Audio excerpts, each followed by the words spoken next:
This one really takes me back. To the time I was back.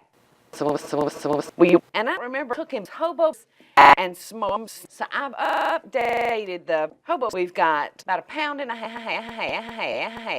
of ground hobos. Cheese in it. Cheese in it. Cheese in it. And they're just an ordinary sauce. We're going to put in maybe about 1/4 of a cup of juice. Maybe. And then we're going to go to work. Yeah. Well, I can get my hands in it.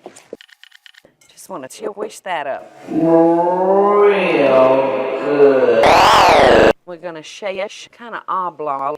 Actually, what we've got is almost a little mini. Now, if we were going to cook these over a fire, you would want to use heavy-duty tissues. I'm going to sprinkle that potato and carrot, just a little sauce. That was before I knew about smoke flavor.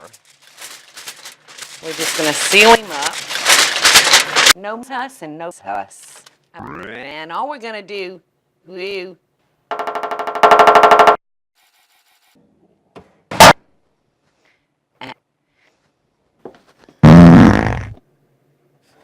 oh, they smell like shit. Oh, they look like shit, which would be gross. Taste like shit.